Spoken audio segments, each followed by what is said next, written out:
जय नारायण गुरु जी। जय नारायण। बताओ। आज हम आपसे बहुत अच्छी जानकारी लेने वाले हैं जो कि शायद बहुत इंटरेस्टिंग रहेगी कुछ लोगों के लिए, शायद कुछ लोग बोर हो, लेकिन हमारे गुरुजी अपनी बातों से उस सब चीजों को इंटरेस्टिंग बना देंगे। गुरुजी, महाकुंभ के बारे में कुछ बताइए, ये होता क्या है? देखो, सनातन संस्कृति में महाकुंभ का बहुत बड़ा महत्व है और इस वर्ष 2025 में प्रयागराज में महाकुंभ होने जा रहा है। तो पिछले बार जब प्रयागराज में महाकुंभ लगा था तो 20 करोड़ लोग आए थे और 156 देशों के लोग आए थे। तो संस्कृति को सीखना है, जीवन जीने को सीखना है और भारतीय प्राचीन परंपराएं जो कि वैज्ञानिक स्वरूप हैं, उनको अगर नई पीढ़ी को सीखना है तो कुंभ में आना पड़ेगा। कैसे आदर होता है, कैसे स्नान होता है, कैसे खान-पान होता है और कैसे व्यवहार होता है। व्यवहार से ही संसार चलता है। तो इलाहाबाद, जिसका नाम अब प्रयागराज हो चुका है, और प्रयागराज के नाम से ही आदि सनातन नाम जाना जाता है।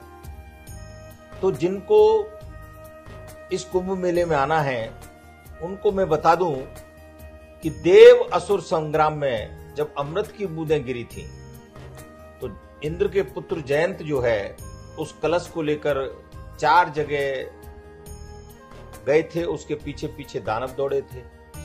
तो वो 4 जगह जो गिरी थी अमृत की कलशें, उनमें एक उज्जैन, एक प्रयागराज, एक हरिद्वार और एक नासिक।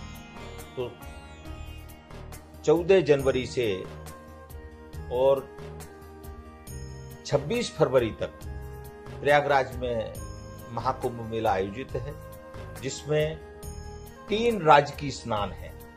पहला राजकीय स्नान 14 जनवरी को है, दूसरा राजकीय स्नान जो है वो 29 जनवरी का है और तीसरा राजकीय स्नान 3 फरवरी बसंत पंचमी का है। तो ऐसे 3 स्नान है। अब कुंभ में स्नान क्यों करना है और कुंभ में आना क्यों है, इन सब बातों के लिए हमको इस बात को सोचना चाहिए कि जहां अमृत की बूंदें गिरी हैं, कहते हैं उस घड़ी में अगर कोई भी व्यक्ति उस मां गंगा के पवित्र जल में उस चिन्हित स्थान पर अगर डुबकी लगाता है तो अनेक रोगों से मुक्त हो जाता है।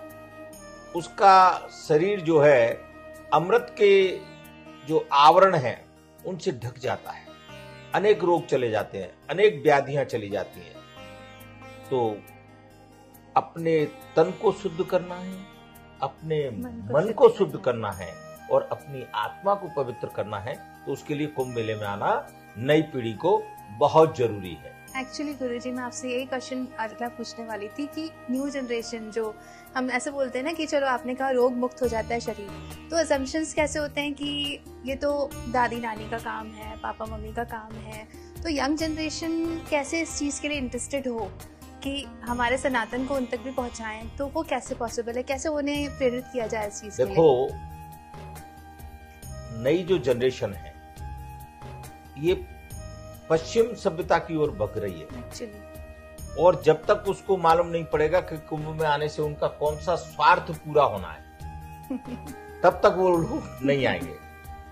तो अगर नई जनरेशन को ये मालूम पड़ जाए कि पूरे विश्व के ज्ञान को लेने के लिए हम पूरे विश्व में ट्रेवल करते हैं,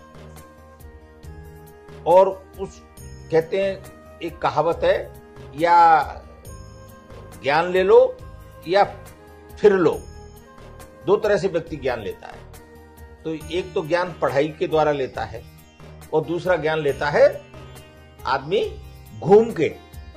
तो अनेक कंट्रियों का अगर ज्ञान नई पीढ़ी को लेना है, व्यापार व्यवसाय करना है, तो इस ज्ञान के लिए भी उसको कुंभ में आके सीखना बहुत जरूरी है, क्योंकि हर कल्चर एक साथ आता हो। क्योंकि सारे कल्चर, हर कंट्री का व्यक्ति आ रहा है, वो किस तरह काम कर रहा है, कैसे स्नान कर रहा है, वो अपने ग्रुप के साथ कैसा व्यवहार कर रहा है।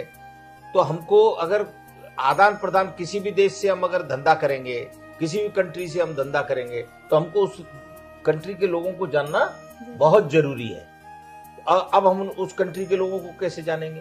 तो उस कंट्री के लोगों को जानने के लिए हमको कुंभ में आना बहुत जरूरी है, जहां एक जगह आकर हम अनेक कंट्री के लोगों को जान जाएंगे, उनके व्यवहार को जान जाएंगे, उनके कल्चर को जान जाएंगे और उनका हमारे प्रति क्या लगाव है इस बात को भी जान जाएंगे। अपनी कंट्री की वजह से भी उनको थोड़ा सा अपनी कंट्री का भी वैल्यू पता पड़ेगी, इम्पोर्टेंस देने लग जाएगा तो वो हमको इम्पोर्टेंस भी देगा।